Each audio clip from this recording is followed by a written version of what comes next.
La riorganizzazione della sanità veneta è ancora al centro delle polemiche. A dare fuoco alle polveri la discussione sul collegato alla legge di bilancio che a Palazzo Ferrofini ha dato la stura all'ennesimo attacco dell'opposizione. Abbiamo affrontato un costo ulteriore che è quello della liquidazione a seguito della chiusura delle ULSS di 12 milioni, quindi ci aspettavamo di avere subito dei soldi in più da investire in servizi, invece per il momento siamo costretti appunto a tirare fuori soldi.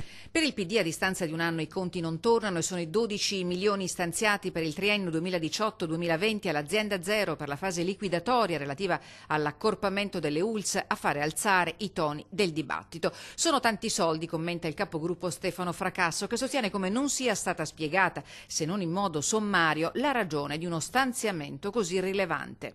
Siamo preoccupati perché bisogna riorganizzare questa macchina, siamo preoccupati perché non vengono fatti investimenti nel territorio, strutture intermedie, ospedali di comunità, hospice, servizi appunto che servono alla cronicità, siamo preoccupati perché continuano ad esserci delle liste d'attesa molto rilevanti. Quanto era stato presentato come un risparmio a conti fatti si sta rivelando solo un costo, con l'aggravante, sostengono i Dem, di aver ridotto i servizi per i cittadini. Polemiche pretestuose, secondo il presidente della regione Luca Zaia, che a stretto giro mette a tacere il consigliere Sinigaglia e qualsivoglia illazione su presunti sprechi. Sprechi assolutamente no, e anzi se qualcuno vede sprechi deve andare in procura a denunciarli, non a dirlo ai giornali. Dall'altro penso che anche il consigliere Sinigaglia quando sta male si cura in Veneto.